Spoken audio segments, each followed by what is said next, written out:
hacemos lo que hemos aprendido a hacer antes. Nacemos con muy pocas cosas en nuestra capacidad para manipular y para actuar.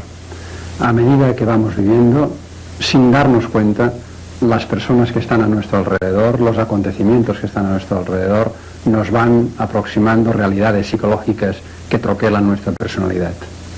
Al final, cuando somos adultos, somos la suma de una serie de aprendizajes. Los mecanismos son sutiles, prácticamente difíciles de detectar, pero sin embargo, al final del proceso, lo que nosotros somos capaces de hacer se produce a través de una serie de estímulos, de refuerzos, de acciones gratificantes, de acciones que nos castigan. Veamos cómo una serie de acontecimientos aparentemente insignificantes troquelan nuestra vida.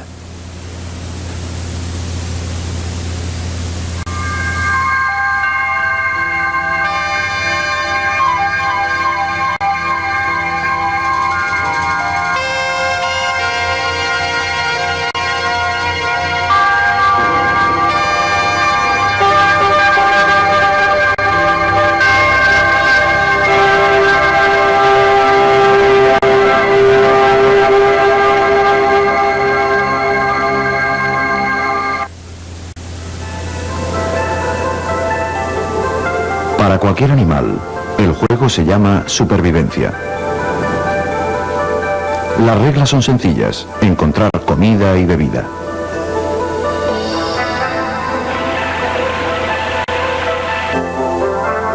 Encontrar refugio y evitar depredadores y ambientes hostiles. Aquellos que estén mejor dotados para sobrevivir y lideren su especie perdurarán a través de sus genes en la siguiente generación. Este es el verdadero significado de la supervivencia del más fuerte.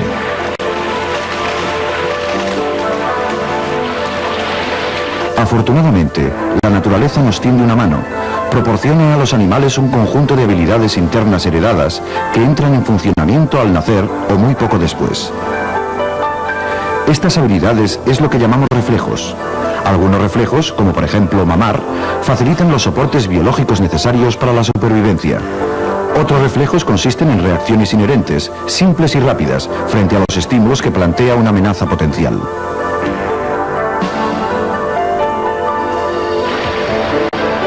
Por otro lado, la naturaleza también aporta unos patrones de reacción más complejos, conocidos como patrones de acción fija. Por ejemplo, el viaje que cada año realiza el salmón río arriba hacia su lugar de desove.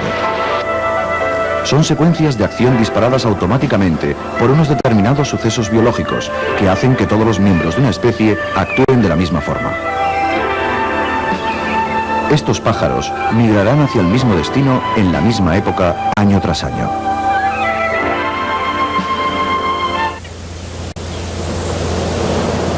Cuando nos dedicamos a observar animales más evolucionados, vemos que su comportamiento no es tanto como la repetición de una misma vieja canción, sino más bien una serie de variaciones de un individuo a otro. El comportamiento de estos animales se adapta mejor a los cambios circunstanciales. Esto se debe a su capacidad de aprendizaje.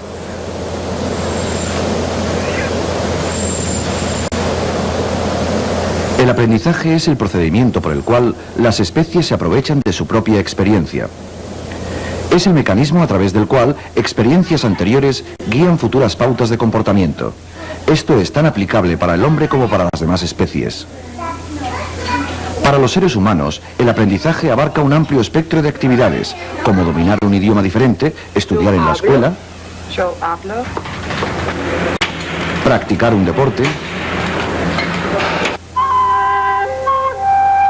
tocar la flauta.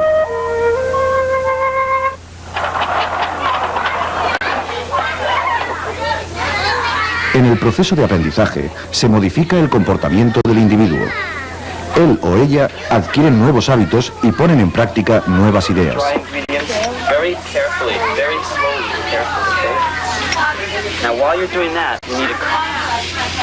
Un nuevo comportamiento puede cambiar a su vez el entorno, acercándolo más al bienestar del individuo.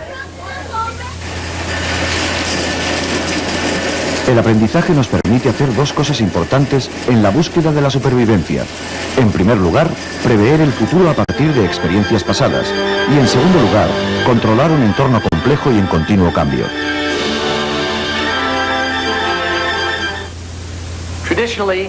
Tradicionalmente, el aprendizaje se ha estudiado en laboratorios como este, utilizando animales, en parte porque es más fácil realizar experimentos controlados con animales que con personas. Y también porque los animales, en algunos aspectos básicos, se comportan como lo haría un ser humano. Como resultado, los psicólogos especialistas en comportamiento han llegado a conclusiones no solo acerca del comportamiento animal, sino también de la naturaleza humana. Todas estas conclusiones se pueden aplicar como técnicas de mejora del aprendizaje, y es que, en definitiva, todos hemos nacido para aprender. Sorprendentemente, una de las figuras más importantes en el estudio del aprendizaje, Ivan Pavlov, no dedicó sus investigaciones a este campo, por lo menos no al principio. Pavlov, un renombrado científico ruso, fue galardonado con el Premio Nobel de Psicología y Medicina en 1904. Como muestran estas imágenes, Pavlov inicialmente investigó los procesos de digestión y la acción de las glándulas salivares.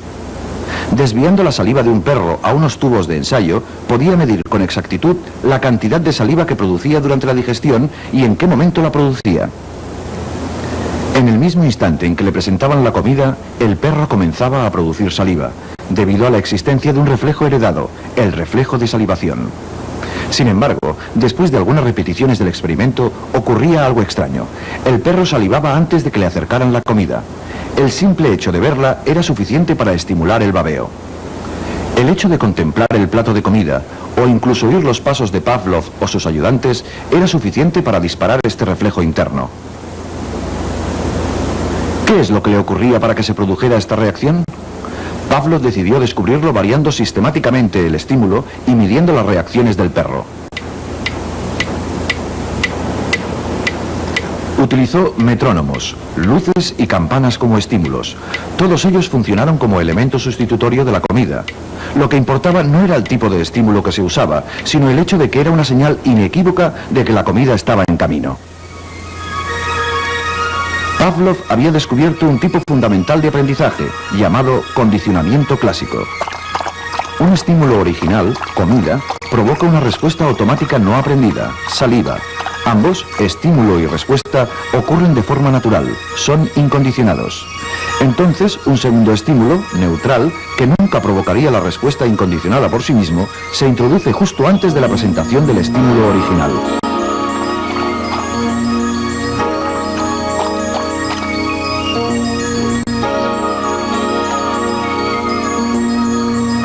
Si el estímulo neutral o de señal se presenta solo y se produce una respuesta como si el estímulo original estuviera todavía presente, decimos que ha tenido lugar un condicionamiento. El arbitrario estímulo neutral se convierte en un estímulo condicionado. Este proceso es reversible. Pavlov y otros estudiaron la extinción de estas respuestas condicionadas a lo largo del tiempo. Cuando el sujeto aprende que el estímulo condicionado deja de ser una señal del evento deseado, el proceso de adquisición se invierte y la conexión aprendida se debilita gradualmente.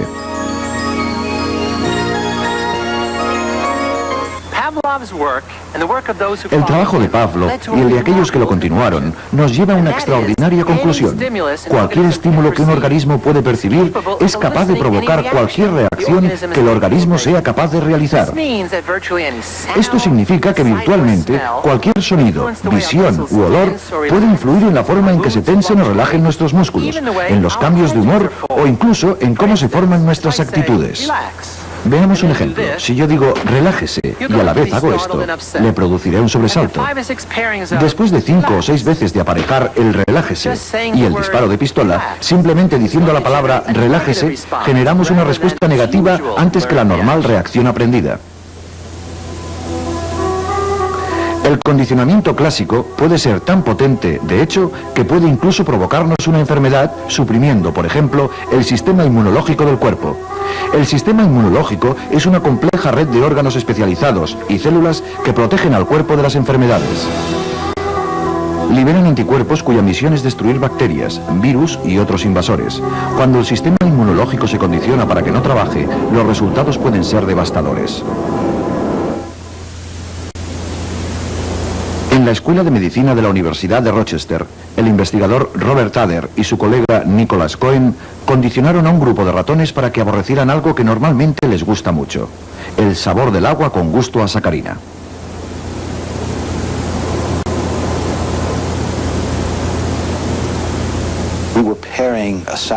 Estábamos aparejando una solución acuosa con sabor a sacarina con un agente que producía un dolor de estómago temporal en los ratones.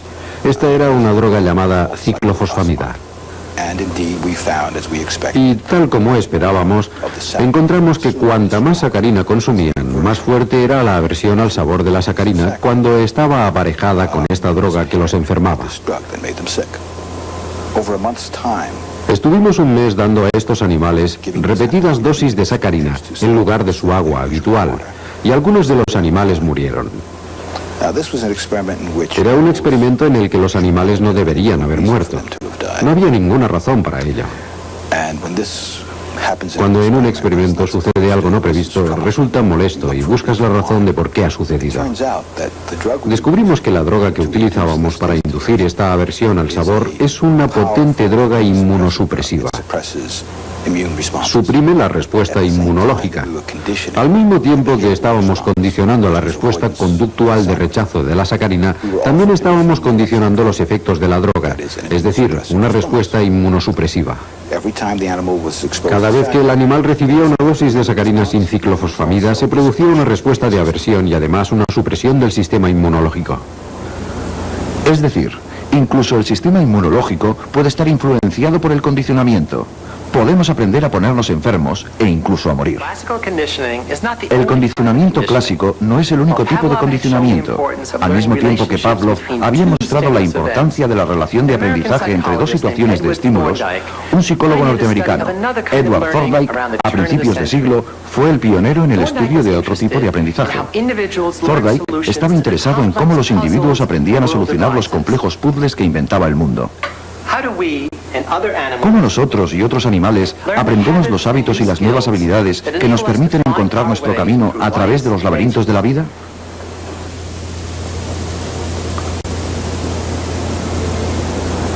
Con una cuidada observación, midiendo y cuantificando la conducta de los animales experimentales, Thorndike descubrió el tipo de aprendizaje que denominamos condicionamiento instrumental. Los animales de Thorndike trabajaban por ensayo y error. Las acciones que tenían como resultado una recompensa, es decir, las acciones con las que conseguía una meta, eran aprendidas. Para Thorndike eran las consecuencias de lo que un individuo hace lo que más influye en el proceso de aprendizaje.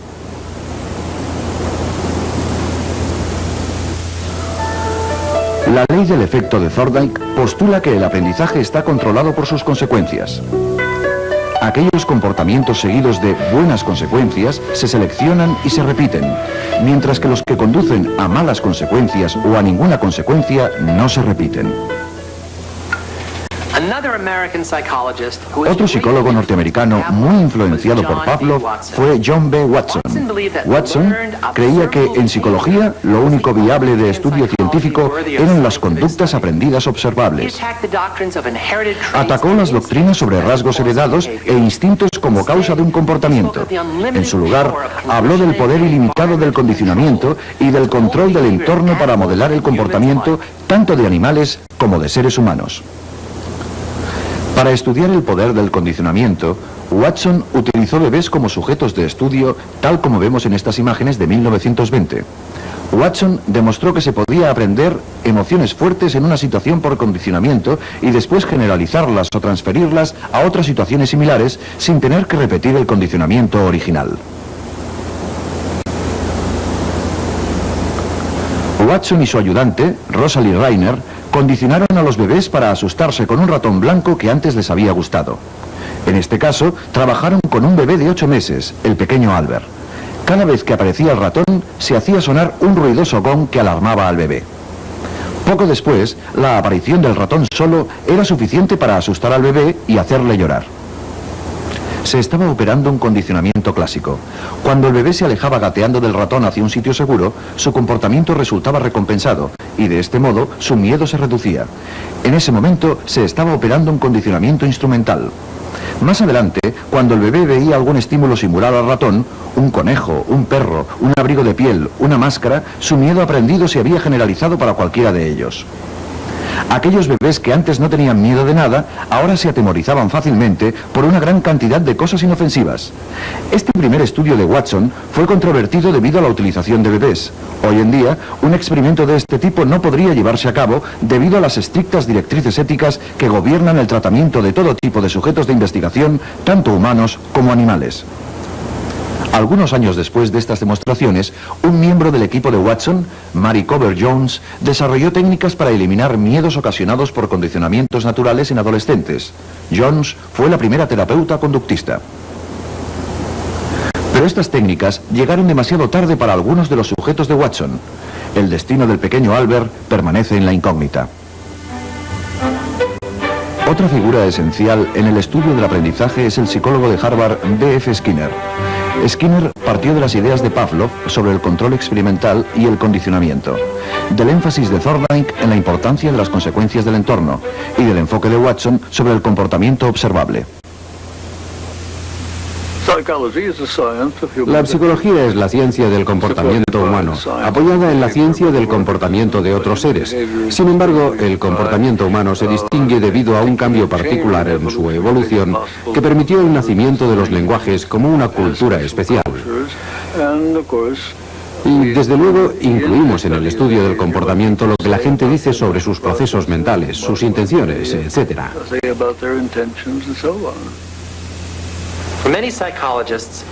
Para muchos psicólogos, el comportamiento se explica como un efecto de procesos internos, ya sean mentales o neurológicos. Entienden el comportamiento como la manifestación externa de lo que está ocurriendo en el interior. Sin embargo, Skinner no está de acuerdo. Sus investigaciones definen el comportamiento en términos de su relación con las variables del entorno que le preceden y que le siguen. Este postulado puede definirse como el ABC de la psicología: A de antecedente, B de behavior, comportamiento en inglés, y C de consecuencias. El comportamiento es algo que ocurre, en primer lugar, porque es parte del fundamento genético del individuo, o bien porque ha sido reforzado por otras vías. Cuando ocurre en estas situaciones y va seguido de una consecuencia, es más probable que ocurra de nuevo.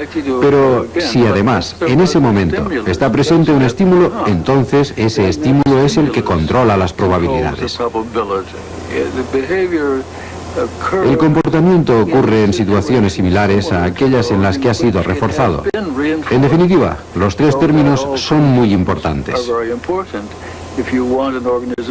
Si queremos que un organismo haga algo, hemos de crear una vez más el tipo de situación en la que el comportamiento ha sido reforzado. A principios de los 40, Skinner comenzó a experimentar sobre una respuesta sencilla de un animal simple: una paloma picoteando un disco al que le seguía un reforzador, una bolita de comida o algo de agua. Un reforzador es algo que incrementa la frecuencia de respuestas. La paloma se desenvolvía en un espacio sencillo, con un entorno muy controlado, al que ahora denominamos la caja de Skinner. Esta paloma hambrienta se mueve más o menos al azar. Algunas veces gira su cabeza hacia la izquierda. Cuando lo hace, reforzamos ese movimiento, permitiéndole el acceso a un plato de grano.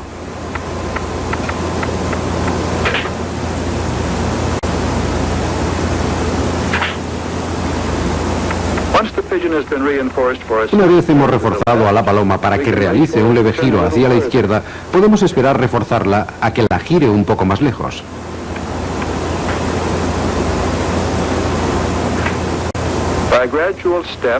En diferentes etapas progresivas podemos llegar a un punto en el que la paloma dé un giro completo. La paloma ha aprendido a dar esta respuesta porque ha sido reforzada en etapas sucesivas hacia el patrón final.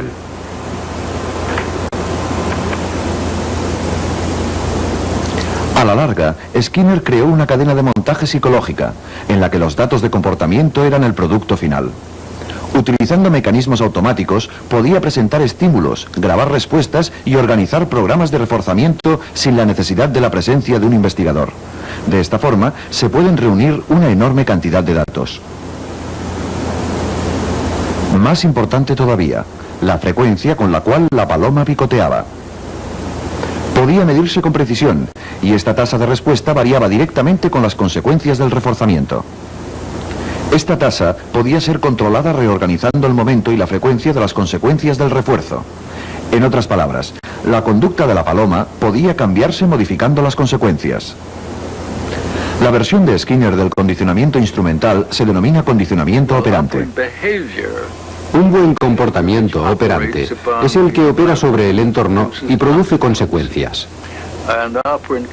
El condicionamiento operante es el cambio que tiene lugar cuando esas consecuencias tienen un efecto particular.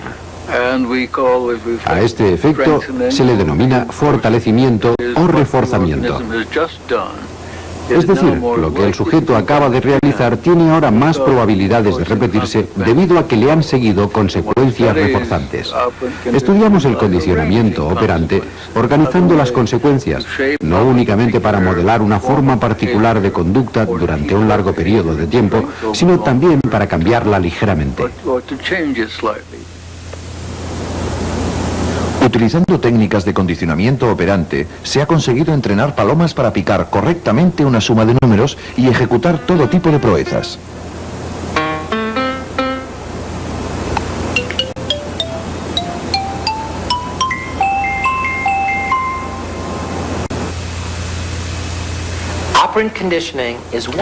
El condicionamiento operante es un aspecto importante del comportamiento aprendido, pero desde el punto de vista de Skinner, de la psicología, todo comportamiento aprendido puede reducirse a las relaciones entre el comportamiento, sus antecedentes y sus consecuencias. Skinner opina que cualquier comportamiento seguido de una consecuencia cambiará en su tasa de ocurrencia en relación directa con los cambios en dicha consecuencia. Esto es cierto para las palomas y también es cierto para los seres humanos. De acuerdo con Skinner, la búsqueda de agentes internos para explicar el comportamiento es innecesario. Si usted quiere ver gente accionando palancas en un programa de razón variable, basta con ir a Las Vegas o Atlantic City. Encontrará cientos de personas haciéndolo, porque se les está pagando según un programa de razón variable. No es necesario que nos preguntemos si funciona con la gente. Realmente funciona.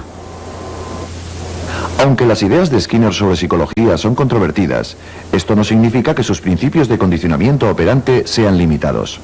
Nada más lejos de ello. De hecho, su aplicación se ha extendido más allá de los laboratorios de investigación donde fueron descubiertos.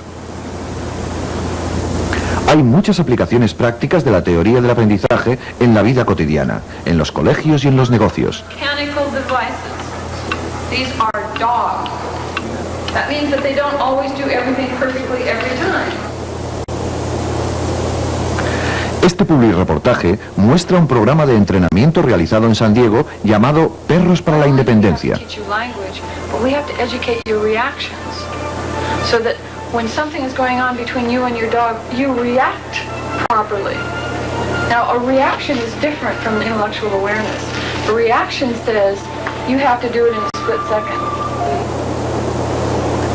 Utilizando los principios del comportamiento, estos perros han aprendido a ayudar en el cuidado de personas discapacitadas.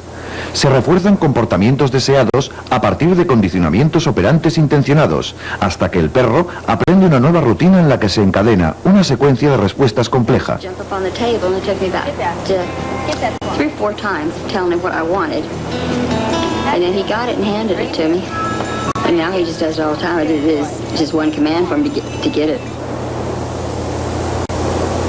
Los perros aprenden a recuperar objetos,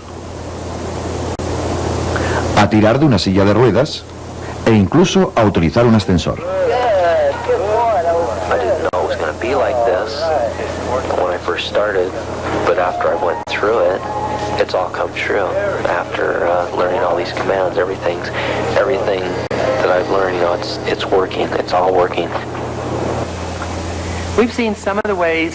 Hemos visto algunos de los mecanismos por los que los individuos aprenden a cambiar su situación.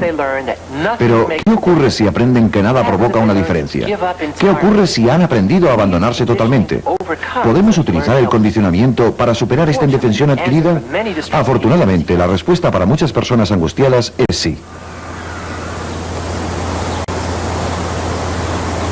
Esta mujer recibe terapia conductual para su agorafobia. La agorafobia es el miedo a los lugares públicos. Son mucha gente, la mayoría mujeres, que están, de hecho, prisioneros en sus casas.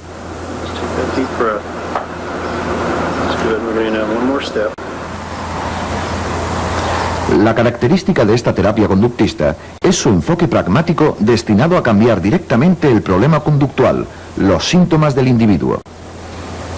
No se intentan encontrar las causas de este comportamiento, únicamente se trata de identificar y modificar las fuentes del reforzamiento que mantienen al individuo en la dirección equivocada. El problema se trata aprendiendo a hacer frente a la emoción de temor, organizando nuevas consecuencias positivas para el comportamiento deseado.